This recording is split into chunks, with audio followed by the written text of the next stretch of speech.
चंदन तस्कर वीरप्पन की बेटी बीजेपी में शामिल। बीजेपी ने बनाया तमिलनाडु राज्य युवा इकाई का उपाध्यक्ष। वीरप्पन ने साल 2000 में कन्नड़ अभिनेता राजकुमार का किया था अपहरण।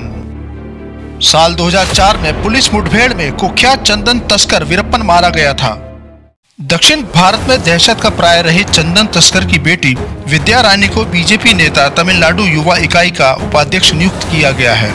इससे पहले जब विद्या रानी को बीजेपी में शामिल किया गया था तो पार्टी पर कई सवाल उठाए गए थे, लेकिन बीजेपी ने विद्या रानी को अलग नजरिए से देखे जाने की बात कहकर बचाव किया था। विद्या रानी के साथ बीजेपी में तमिलनाडु के पूर्व सीएम एमजी रामचंद्रन के संबंधियों और कई फिल्मी हस्तियों को राज्य की कार्यकारी समिति तथा विभिन्न पदों पर नियुक्त किया गया है। आइए जानते हैं इस रिपोर्ट में इनकी नियुक्तियों के पीछे बीजेपी के क्या सोच है और कौन था वीरप्पन। दरअसल भाजपा की ओर से जारी किए गए बयान में कहा गया है कि इस साल फरवरी में पार्टी में शामिल होने वाली रानी को राज्य की युवा इकाई का उपाध्यक्ष नियुक्त किया गया है। तमिलनाडु में अगले साल विधानसभा चुनाव होना है। ऐसे में इसी साल मार्च में प्रदेश भाजपा अध्यक्ष का पदभार संभालने वाले एल मुरुगन राज्य में पार्टी को विस्तार देना चाहते हैं। इसी के तहत ये नियुक्तियां की गई हैं।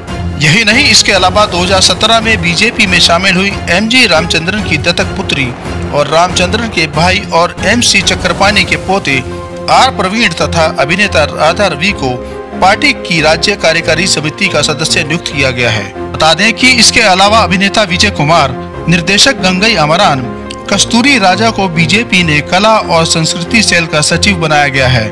कस्तूरी राजा अभिनेता धनुष के पिता तथा रजनीकांत के समधी हैं। वीरप्पन की बेटी विद्या रानी अति पिछड़ा समुदाय से आती है। विद्या को अपनी नियुक्ति का पता फेसबुक के जरिए पता चला, जब राज्य बीजेपी के नेतृत्व ने उसे सोशल मीडिया पर साझा किया। पार्टी सूत्रों के मुताबिक बीजेपी ने वोट बैंक की मजबूरी में यह कदम उठाया। पार्टी सूत्रों ने बताया कि वीरप्पन की बेटी के जरिए पार्टी तमिलनाडु में करीब 20% वोट बैंक से जुड़ने की कोशिश कर रही है।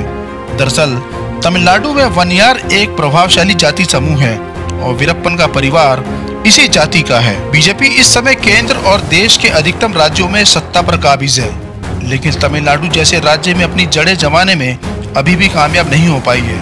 यही वजह है कि वीरप्पन की बेटी विद्या रानी को और अन्य नेताओं को राज्य में बड़ा पद दे रही है, लेकिन उसके इस फैसले से पार्टी की आलोचना भी अब शुरू हो गई है।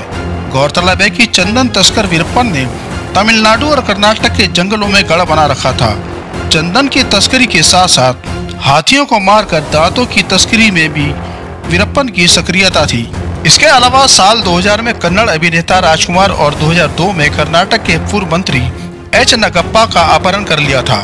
वीरप्पन के पीछे पुलिस लगभग 2 दशक तक पड़ी रही, जिसके बाद साल 2004 में 18 अक्टूबर को वीरप्पन पुलिस के हाथ चढ़ा और पुलिस की गोली से मारा गया।